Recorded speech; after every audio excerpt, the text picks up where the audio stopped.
වේදනාව දැනෙන කැම නිසා නෙවෙයි දත්වල සංවේදීතාවය නිසායි. විසඳුම නව සෙන්සිටිව් එක්ස්පර්ට් by සිග්නල්. තත්පර 30න් වේදනාවට සහනයක්. නැවත මතුවීම වැළැක්වීමට උපකාරී වේ. දත්වල සංවේදීතාවය නිසා ඇතිවන වේදනාව ඔබත් පරාජය කරන්න. නව සෙන්සිටිව් එක්ස්පර්ට් by සිග්නල්.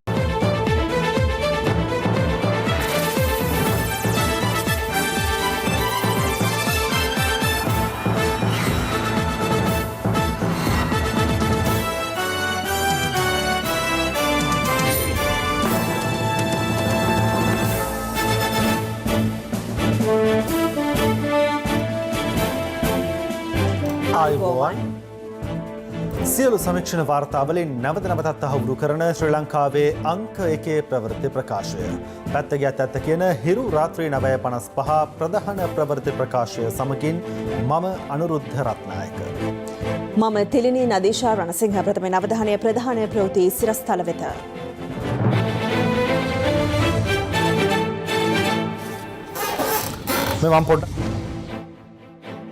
ලබන ඉරිදා මධ්‍යම රාත්‍රිය තෙක් බස්නාහිර පළාතෙන් පිටවීම තහනම්. අද තවත් කොවිඩ් මරණ 4ක්. දෙවන රැල්ලේ කොවිඩ් මරණ 32 දක්වා ඉහළට. කොවිඩ් ආසාදිතයින් නිවසේදීම මිය යන්නේ ඇයි? නිවෙස්වල මිය යන්නේ නොසැලකිලිකම එක හේතුවක් හින්දා. අගමැති මුහුදු මහා විහාරයේ නිරීක්ෂණයක පුදුබිම බේරා ගැනීම සඳහා හිරු CIA කළ මෙහෙවරට ප්‍රසාදය. මුල ඉඳන් මේ දක්වාම හිරු මාධ්‍ය ජාලයයි මේ සටනේදී හිටියේ. ඒ නිසා අපි ජාතියේ ප්‍රණාමය හිරු මාධ්‍ය ජාලයට පුද කරනවා.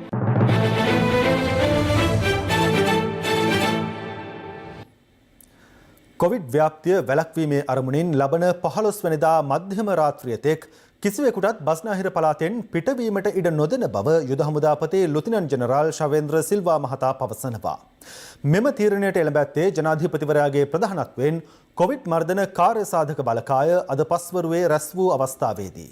එහිදී ජනාධිපතිවරයා අවධාරණය කර ඇත්තේ හුදකලා කර ඇති ප්‍රදේශවලට ඇතුළු වීමට හෝ පිටවීමට කිසිවෙකුටත් ඉඩ නොදෙන ලෙසයි.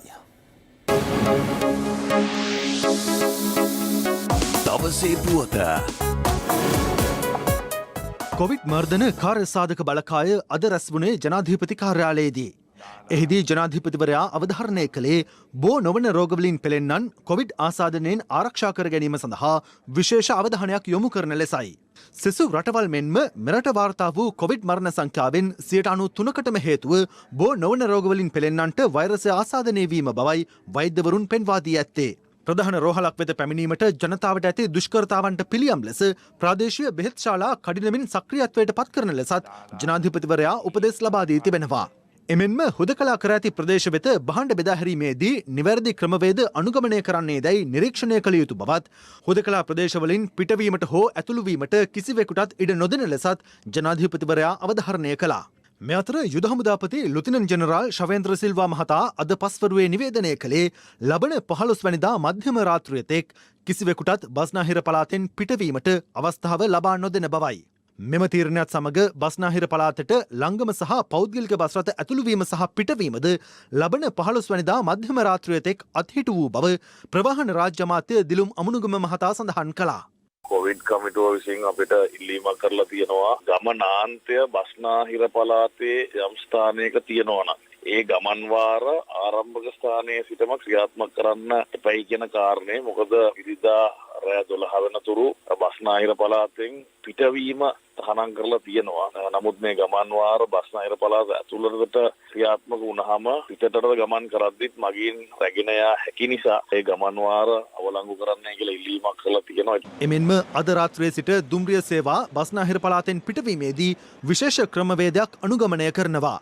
ඒ අනුව බස්නාහිර පළාතට පෙරවරුවේ දුම්රිය පැමිණීමට බාධාවක් නොමැති අතර පස්වරුවේ බස්නාහිර පළාතෙන් දුම්රිය මගින් රැගෙන යනු ලබන්නේ අලුත්ගම අවිස්සාවේල්ල කොච්චිකඩේ සහ අඹේපුස්ස යන දුම්රිය ස්ථාන දක්වා පමණයි. දවසේ පුවත.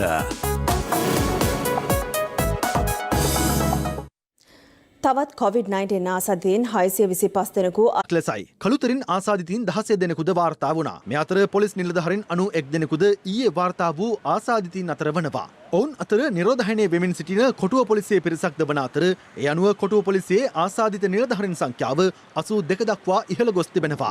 මේ වන විට දිවයිනේ පොලිස් ස්ථානවලින් වාර්තා වන සමස්ත ආසාදිතින් සංඛ්‍යාව 612ක්. විශේෂ කාර්ය බලකායේ 145 දෙනෙකුද ඒ අතර වනවා. නිරෝධායන මධ්‍යස්ථානවලට රැගෙන ගිය අපි නිලධාරීන් දැන් ඒගොල්ලන්ගේ PCR පරීක්ෂණ තමයි මේ දිනපතා සිද්ධ වෙන්නේ. ඒ PCR පරීක්ෂණ වලින් ලැබෙන ප්‍රතිඵල අනුව තමයි ඒ නිරෝධායනයට ලක් කරලා ඉන්න අය අතරින් තමයි මේ ආසාදිතයෝ බිහි වෙන්නේ. එහෙම නැතුව පොලිස් සමාජය තුලින් ආසාදිතයෝ බිහි වෙන්නේ නැහැ. ඒ අනුව එය පාලනය වෙලා තියෙනවා මේ වෙන. මේ අතර කොළඹ වරාය නගරයේ සේවයේ නියුතු චීන ජාතිකයින් 9 දෙනෙකු ඇතුළු 6 දෙනෙකුට කොවිඩ් ආසාදිත බවට අද තහවුරු වුණා.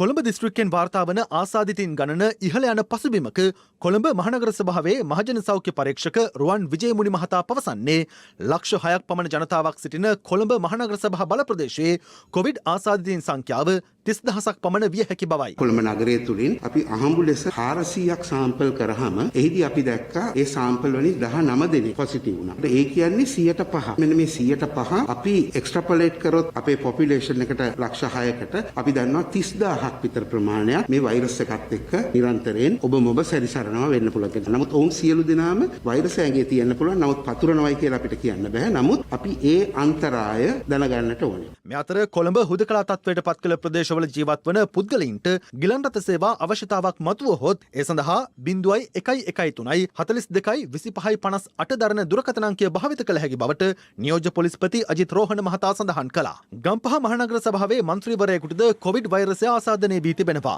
ඔහුගේ ආශ්‍රිතයන් සියලු දෙනා මේ වන විට නිරෝධහයන්ට යොමු කර ඇති අතර ඔවුන්ගේ PCR පරීක්ෂණ හෙට සිදු කිරීමට නියමිතයි. මේ අතර බෝගම්බර පැරණි බන්ධනාගාරය ආශ්‍රිතව සිදු කළ PCR පරීක්ෂණ මකින් තවත් රැඳවියන් 23 දෙනෙකු කොවිඩ් ආසාදිත බවට අද තහවුරු වුණා. මින් පෙරද එම බන්ධනාගාරයේ රැඳවියන් 6 දෙනෙකු සහ නිලධාරීන් 2 දෙනෙකු ආසාදිතින් බවට තහවුරු වීම හේතුවෙනුයි මෙම PCR පරීක්ෂණ සිදු කර තිබුණේ. මහනුවර දිස්ත්‍රික්කයෙන් කොවිඩ් ආසාදිතයින් 63 දෙනෙකු වාර්තා වන බව දිස්ත්‍රික් ලේකම් චන්දන තෙන්නකෝන් මහතා සඳහන් කළා. දිස්ත්‍රික්කයෙන් පිටත රැකියාවල නියුතු අයගෙන් තමයි මේක ගොඩක් අපිට පැතිරීමට ලක් වෙලා තියෙන්නේ. රුණෑගල නගරේ වෙළඳසැල් වල රැකියාව කරපු විශාල පිරිසක් පාත දුම්බර පූජා පිටි අකුරණ වගේ ප්‍රදේශවල ඉන්නවා. ඒ අයගේ ව්‍යාප්තියක් ඉදිරියේදී වෙන්න පුළුවන් කියන එක සෞඛ්‍ය අංශ සඳහන් කරලා තියෙනවා. හොරණ බොඩිලයින් ඇඟලුම් කර්මාන්ත ශාලාවේ කොවිඩ් ආසාදිත 43 දෙනෙකු ඊයේ එම ආයතනයට අනුබද්ධ කොග්ගල පිහිටි ප්‍රතිකාර මධ්‍යස්ථානයේ වෙත යොමු කිරීමට පියවර ගැනුණා. ඉංග්‍රීසි සෞඛ්‍ය වෛද්‍ය නිලධාරී බල ප්‍රදේශයේ පිහිටි තවත් කර්මාන්ත ශාලා දෙකකින්ද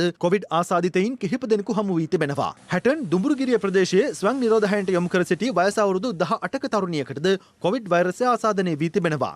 ඇයගේ පියා මව සහ සහෝදරයෙකුද මින් පෙර ආසාදිතින් බවට හඳුනාගත් අයයි. මේ අතර නිරෝධහයන අවසන් කර කන්දකාඩු නිරෝධහයන මධ්‍යස්ථානයේ සිට ගම්පහ ප්‍රදේශයට පැමිණෙමින් සිටි පිරිසක් ඔවුන් ගමන්ගත් බස් රථය අතරමඟ නතර කර බීමතින් ප්‍රදේශවාසීන් සහ පොලිසිය සමග කලහකාරී ලෙස හැසිරෙන ආකාරයද දක්නට ලැබුණා. හොඳට කාලේ බීලා මට වාහන තුනක් තියෙනවා. කොරලා දුන්නේ නැහැ. අපි මොකද?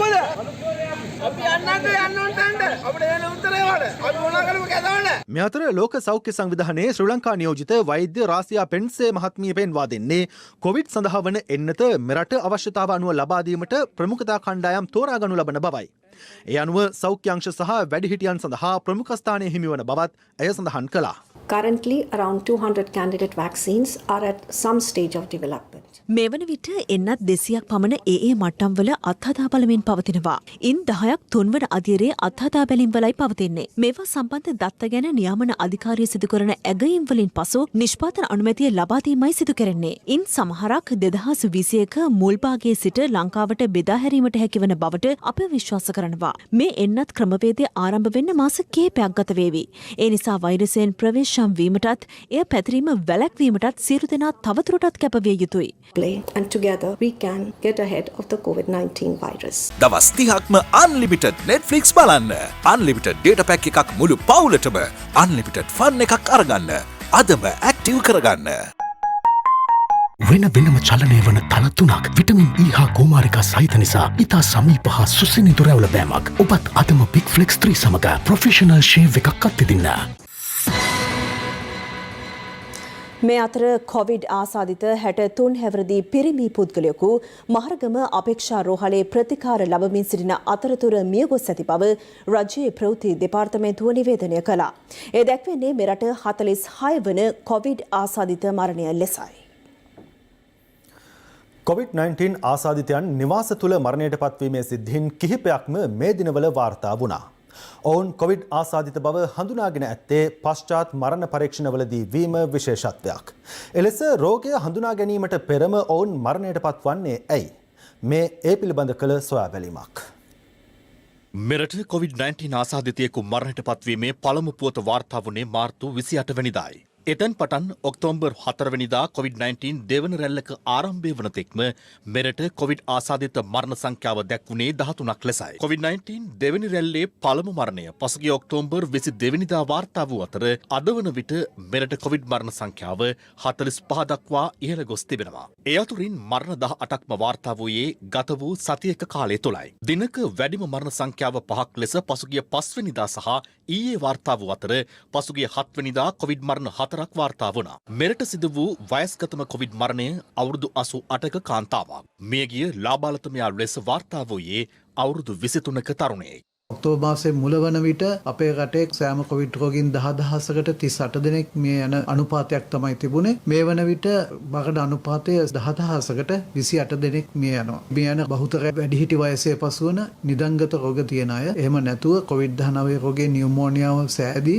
තරුණ වයසේ මරණ ඉතාමත්ම කලාතුරකින් තමයි අපි ලංකාවේ අත්දකින්නේ. කෙසේ වෙතත් මෙරට කොවිඩ් මරණ ආසාදිත බව හඳුනා ගැනීමටත් පෙර සිදුවන්නේ ඇයි?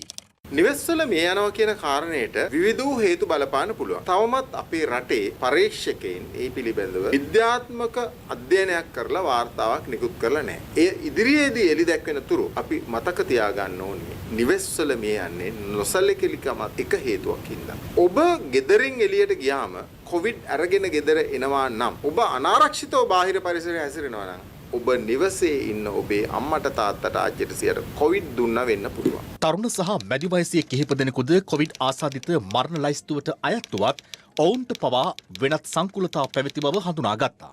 COVID-19 ආසාදනයේ හින්දා සංකූලතා සහිත එක්කෙනෙක්ගේ ආයු කාලය අවුරුදු 10කින් අඩු වෙන්න පුළුවන්. දියවැඩියාව, අධිරුධිර පීඩනය, හෘද වස්තු අමාරු තියෙන එක්කෙනෙක්ගේ ඒගොල්ලන්ගේ ආයු කාලය අවුරුදු 10කින් අඩු වෙනවා නම් අවුරුදු 8 පනිනකොටම COVID හැදිච්ච වයස එක්කෙනෙක් මේ යන්න තියෙන ප්‍රවණතාවය වැඩි. මෙලෙස කොවිඩ් ආසාදිතයින් නිවාස තුළ මරණයට පත්වීම පිළිබඳ විද්‍යාත්මක ඇගීමක් කර තිබේද? මේ COVID-19 රෝගය සමග තියෙන මරණයක් COVID-19 රෝගය නිසාම සිදුවෙච්ච සංකූලතා නිසා සිදුවෙච්ච මරණයක් වෙන්න පුළුවන්. ඒ වගේම සමහර විට ඒ මරණයට නිදන්ගත රෝගයක් උත්සන්න වීමේදී COVID-19 රෝගයේ යම්කිසි බලපෑමක් තියෙන්න පුළුවන්. මේ විදිහට එක විදිහට COVID-19 රෝගය මරණයට බලපෑම හෝ මරණයට සම්බන්ධතාවයක් දක්වන්න පුළුවන්. ඒ නිසා ඒ පිළිබඳව පැහැදිලි විග්‍රහයක් කිරීම සඳහා සෞඛ්‍ය සේවා අධ්‍යක්ෂ ජනරාල් විසින් විද්වත් කමිටුවක් පත් කරලා තියෙනවා. සතියක් ඇතුළත මේ සිදුවෙච්ච මරණ පිළිබඳ වාර්තාවක් එළි දකී කියලා අපි බලාපොරොත්තු වෙනවා. හුදකලා කර ඇති කොළඹ මහල් නිවාස සංකීර්ණයක සිදු කළ හෙරොයින් ජාවාරමක තොරතුරු අද හෙළි වුණා. මේ අතර කොවිඩ් ව්‍යාප්තිය පාලනය සඳහා වසා දැමුණු පිටකොටුව මැලින් වෙළඳපොලේ කටයුතු තවත් සතියකින් පැලියගොඩ ප්‍රදේශයේ ආරම්භ කිරීමට නියමිතයි. මැනින් වෙළඳපොලේ නාටාමිවරුන් පිරිසකට කොවිඩ් ආසාදනය වීම හේතුවෙන් එහි කටයුතු මෙතෙක් ආරම්භ කර නැහැ. ඒ අනුව මැනින් වෙළඳපොළ පැලියගොඩ ප්‍රදේශයේ ඉංජිනේරු සංස්ථාවට අයත් භූමියකට රැගෙන යාමටයි රජය තීරණය කර තිබුණේ. කෙසේ වෙතත් මැනින් වෙළඳපොළ පොදු වෙළඳ සංගමය අද පෙරවරුවේ ප්‍රවෘත්ති සාකච්ඡාවක් පවත්වමින් සඳහන් කළේ මැනින් වෙළඳපොළ එම ස්ථානයට රැගෙන යාමට Taman විරුද්ධ බවයි.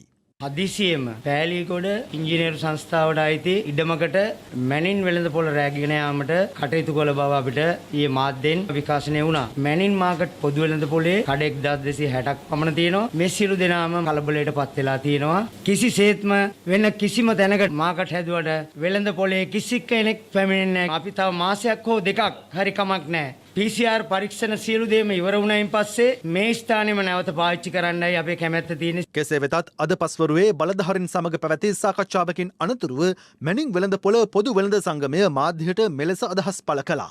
පෑලියගොඩ ඉදිකරමින් පවතින නව වෙළඳ සංකීර්ණයට අපි සතියක් ඇතුළත ස්ථාපිත කරන බව පොරොන්දු වුණ රජයේ ගත් ඒ තීන්දුව ගැන අපි ව්‍යාපාරික ප්‍රජාව වෙනුවෙන් ස්තුතිවන්ත වෙනවා. ඒ අනුව අපගේ සියලුම ව්‍යාපාරික මහතුන්, කුලීස් ශ්‍රමික මහතුන්, ඒ වගේම කඩවල වල සේවය කරන සේවක මහතුන්ගේ සියලුම PCR පරීක්ෂණ අපි කඩිනමින් කර ගැනීම සඳහා සියලු වැඩ කටයුතු මේ වෙනකොට සැලසෙමින් සිටිනවා. වැදගත්ම කාරණේ තමයි මැනින් වෙළඳපොලේ කටයුතු කරපු වෙළඳසැල් හිමියන්, සේවක මහතුන්, නාටාමිවරුන් වගේ අයට එතෙන්ට යන්න පුළුවන්. හැබැයි ඒ වෙන්නේ අර PCR පරීක්ෂණ සිදු කරලා ආසාදිතව නොවන තත්වයක් මත තමයි. ඒ වගේම යම් කිසි ආකාරයක ඒ තත්වයට පත් වෙනකල් භාණ්ඩ බෑම, ඒ වගේම භාණ්ඩ බෙදා හැරීම වගේ කටයුතු වලට සිවිල් ආරක්ෂක බලකා සමාජිකයින්ගේ සහාය ලබා ගන්න තීරණය කළා. විශේෂයෙන්ම අපි ඉල්ලා සිටින්නේ මේ මැනින් මාකට් එකට සම්බන්ධ යම් කාර්ය මණ්ඩල සේවකයෝ වෙළඳුන් එයා ඉන්නවා නම් ඔබගේ PCR පරීක්ෂණ මෙතෙක් කරගෙන නැත්නම් කොළඹ මධ්‍යම කොට්ටාශය භාර ජ්‍යෙෂ්ඨ පොලිස් අධිකාරිවරයා නිශාන්ත චන්ද්‍රසේකර මහතාට දුරකථන ඇමතුමක් දෙන්න 071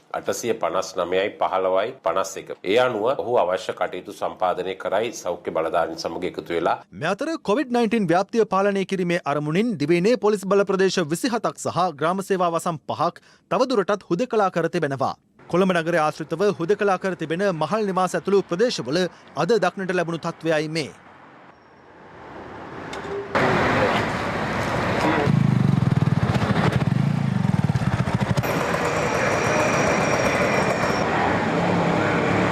මේ අතර හුදකලා කර ඇති මෝදර මෙත්සඳ සෙවන නිවාස සංකීර්ණයේ පොලිස් මුරපොලේ නිලධාරීන්ට ලද තොරතුරකට අනුව එම නිවාස සංකීර්ණයේ නිවසක කළ සෝදිසි මෙහෙයුමකදී හෙරොයින් ග්‍රෑම් 15ක් සමග සැකකරුවෙකු අත්අඩංගුවට ගෙන තිබෙනවා.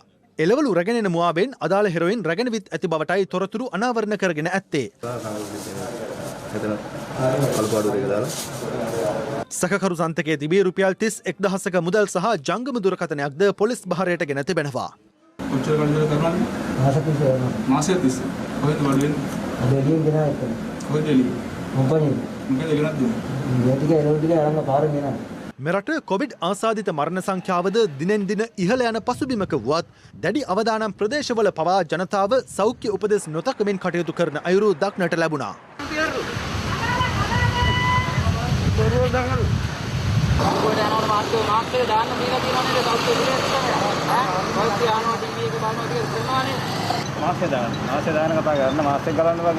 අකුණු ලකේ නම හොබවන රට පුරාම රසගෙන යන අවුලේ සැවම රස කර කන මාතර ෆ්‍රීල නූඩල්ස් ටේස්ට් එකේ ට්‍රස්ට් එක. බස් ගාස්තුව 20%කින් ඉහළ දැමීමට රජය කටයුතු කළත් එමගින් බස් කර්මාන්තකරුවන් සෑහීමකට පත් නොවන බව සමස්ත ලංකා බස් සමාගම් සම්මේලනයේ කැඳවුම්කරු අංජන ප්‍රියංජිත් මහතා පවසනවා. බස් සංගම් නියෝජිතින්ගේ ප්‍රවෘත්ති සාකච්ඡාවකට එක් වෙමින් ඔහු මේ අදහස් පළ කළා. ප්‍රවාහන අමාත්‍යංශය විසින් ඊයේ හඳුන්වා දුන් නව සෞඛ්‍ය මාර්ගෝපදේශ මාලාවට අනුව අවසර හිමිවන්නේ බස් රථවල ආසන ගණනට පමණක් මගින් ප්‍රවාහනයටයි. ඒ අනුව සිදුවන පාඩුව මගහරවා ගැනීම සඳහා මගී ප්‍රවාහන සේවා බස් ගාස්තුවද ඊයේ මධ්‍යම රාත්‍රියේ සිට 20%කින් ඉහළ නැංවුණා. අදාළ සංශෝධිත ගාස්තු චක්‍රය ජාතික ගමනාගමන කොමිෂන් සභාව විසින් නිකුත් කර තිබෙනවා.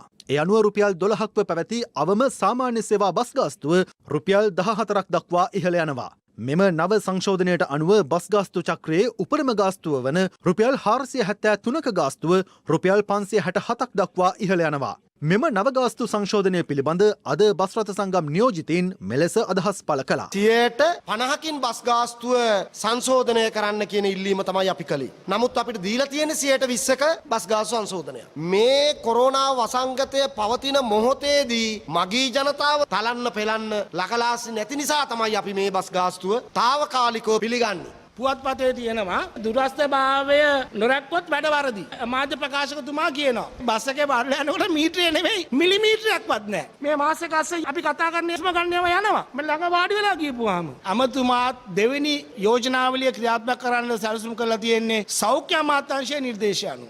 අපි හැමදාම කියන්නේ මගින්ව ආරක්ෂා වෙන ක්‍රමවේදය ක්‍රියාත්මක කරන්න. මගින් ආසන ළඟ වාඩි වෙලා යනකොට එන්නේ නෑ මගින් බස් එකට. බස් එක යන්න බයයි මිනිස්සු. පුනා කියන්නේ කරුණා කරලා මගින්ම ආරක්ෂිත ආකාරයේ බස් රථවල ගෙනියන්න ක්‍රමවේදය ක්‍රියාත්මක කරන්න. එහෙම නැත්නම් ඉල්ලීමක් කරනවා බස් වල ගාන ස්ටිකර් එක. මේ බස් එකේ ගාන මේකයි, බස් එකේ සංඛ්‍යාව මේකයි. මේක ආරක්ෂිතයි, මේක මධ්‍යම ආරක්ෂිතයි, මේක අනාරක්ෂිතයි. දෙවෙනි අධීරුණත් ආසනගත මගී යනවා නම් අල්ට සුබභෝගී. අපිට මේ කාගෙන්වත් 120ක් ගන්න ඕනේ නැහැ. අපිට මේ මොහොතේ ඉඳන් මේ නීති අනුකූල එකක් තියෙනවා 150ක් ගන්න පුළුවන්. පුළුවන් නම් නඩු දාන්න කියනවා. අයි මේ මගින්ව බිල්ලට දෙන්න. මේවා තමයි අතිසාට අමුඩ ගන්නවා කියන කතන්දර. නව බස් ගාස්තු සංශෝධනයට අනුව ශ්‍රී ලංකා ගමනාගමන මණ්ඩලයේ බස් රථවලද ගාස්තු ඉහළ දැමෙනවා. ශ්‍රී ලංකා ගමනාගමන මණ්ඩලයත් මේ ආකාරයට බස් රථ ගාස්තු වැඩි කරන්නට කටයුතු කරනවා. කොවිඩ් තත්ත්වයෙන් පහ වුණාට පසුව සාමාන්‍ය පරිදි මගින් ප්‍රවාහනය කරන්නට අවකාශය ලැබුණාම මේ බස් රථ ගාස්තුව පෙර බස් රථ ගාස්තුව දක්වා අඩුවීමක් සිදු වෙනවා. විශේෂයෙන්ම අධිවේගී මාර්ගවල දුවන බස් රථවල මේ බස් ගාස්තු වැඩි කරන්නට අවසරය ලබා දීලා නැහැ. බස් ගාස්තු ඉහළ නැංවීම සම්බන්ධයෙන් මගී ජනතාව පළ කළේ මෙවන් අදහස්. සීදුවෙන් නැගලා මෙතන දෙන්න රුපියල් 100ක් ගත්තා. නගිනකොට කිව්වා කොහෙන් නැගලා 100යි කියලා. සෝපාරේ කොරෝනාවේ බස් ගාස්තු වල වැඩි කරගත්තා. අත්තිම අසහජයක් නැහැ මේ වෙලාවේ. බස් ගාස්තු නා වැඩි කරාට කමන්නේ යන ක්‍රමයට. හැබැයි ඊයේත් පැටවුවා හිටගෙන. පොලිසියෙන් පින්නවා ඉතින් ප්‍රශ්නයක් නැහැ යනවා කට්ටිය. බස් ගාස්තු වැඩි බස් නෑ දැන් පැය ගාණක් මේ වැඩට යන්න මෙතන හිටියා කොටුවේ නාරායන්පිට බස් එක නැති. කෙසේ වෙතත් දුම්රිය ගාස්තු ඉහළ දැමීමක් සිදු නොවන බවයි දුම්රිය සාමාන්‍ය අධිකාරීවරයා ප්‍රකාශ කළේ. දුම්රියක සම්බන්ධයෙන් අපි එහෙම බලාපොරොත්තු වෙන්නේ නැහැ. අපි උත්සාහ කරන්නේ මගීන්ට අවශ්‍ය සෞඛ්‍ය පාසුකම් සහිතව අදාළ පාසුකම් ලබා දීමයි. මේ අතර කොරෝනා වසංගතය හමුවේ පොදු මගී ප්‍රවාහන සේවා පවත්වාගෙන යාමේදී ප්‍රවාහන අමාත්‍යාංශය නිකුත් කළ මාර්ගෝපදේශවලට අනුව රියදුරු සහ කොන්දොස්තර අනිවාර්යෙන්ම මුව ආවරණ පැළඳිය යුතු වනවා. විෂබීජනාශක දියර ඇතුළුවීමේ සහ පිටවීමේ දොරටු අසල සවිකිරීම, බස් මගීන්ගේ තොරතුරු ලබා ගැනීම, යාචකින් සහ ජංගම වෙළඳුන් බස් රථ ඇතුළට ඇතුළුවීම වැළැක්වීම ආදී කරුණු රැසක්ද අදාළ මාර්ගෝපදේශ මාලාවට ඇතුළත්. කොවිඩ් මාර්ගෝපදේශ මාලාව අනුව බස් ගාස්තු ඉහළ නැංවීමට ලබා දුන් අවසරය ඊයේ මධ්‍යම රාත්‍රියේ සිටම ක්‍රියාත්මක වුවද පොදු ජනතාවගේ සෞඛ්‍ය ආරක්ෂාව වෙනුවෙන් මාර්ගෝපදේශ ක්‍රියාත්මක කිරීමට නම් බස් රථ සේවකින් උනන්දුවක් දක්වා තිබුණේ නැහැ. දොරවල් දෙකේ අත්හොදන දියර තිබුණාද? ඒකුත් නෑ. පිටිපස්සේ දොර වහලා ඉස්සරහ දොරෙන් ගන්නවා. අත්හොදන දියර හයි කරාද? නෑ හයි කරා නෑ. සබන් තියෙනවා. සබන් තියනවාද? දැන් සබන් ගාලා දෙන්න ඕනේ ඇතුළට. ඇතුළේ එහෙම නෑ. නිකන් මෙවන විට දැඩි කතාබහට ලක්ව ඇති රැපිඩ් ඇන්ටිජන් කට්ටල මෙරටට ගෙන්වීම සම්බන්ධයෙන් අදත් විවිධ පාර්ශව අදහස් පළ කළා.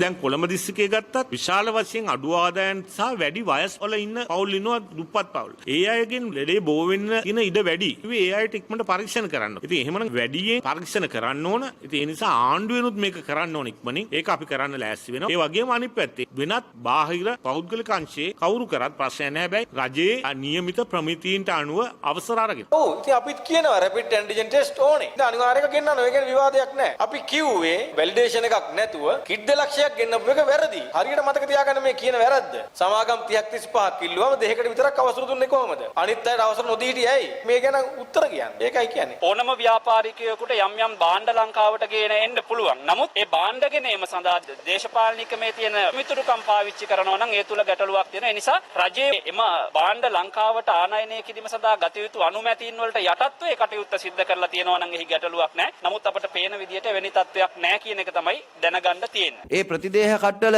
භාවිතා කිරීමේ නිල ක්‍රමවේදය විධිමත් ක්‍රමවේදයට පටහැනිව ගෙන්වීමම අපි විශ්වාස කරනවා අමානුෂිකයි කියලා. මොකද මේ ගෙනල්ලා තියෙන හාල් පරිප්පු නෙමෙයි. මේ ගෙනල්ලා තියෙන අලලුණු නෙමෙයි. ඒතර මේ ගෙනාපු උපකරණ කට්ටු වලට දීපු අවසරය දීපු අය කොහොමද ඒකේ වක්කීම් බාරගන්නේ? ගෙන්නන ව්‍යාපාරිකින් මිනිසුන්ගේ ජීවිත වලට වඩා මුදල් වල වටිනාකම් වැඩි කියලා අපි දන්නවා. නෙදර්ලන්තයෙන් ගෙන්නපු කට්ටල රේගුවේ තියෙනකොට මේ පෞද්ගලික ව්‍යාපාරික සමාගමට මෙතරම් ඉක්මනින් මේ අවසරයන් ලබාගෙන මේවා ගේන්න හැකියාව ලැබුණේ දේශපාලන උදව් වලින් ගජමිතුරු සහයෝගයන්ගෙන් නෙමෙයි කියලා පිළිගන්න තරම් මම හිතන්නේ අපේ සමාජයේ ඉතිහාස අත්දැකීම් අඩු සමාජයක්. බැංකු ක්ෂේත්‍රයේ ප්‍රවීණයෙකු වීමේ ඉලක්කය ඔබ සතුනම් ශ්‍රී ලංකා බැංකුකරුවන්ගේ ආයතනය වෘත්තීය බැංකුකරණයේ ප්‍රමුඛයා.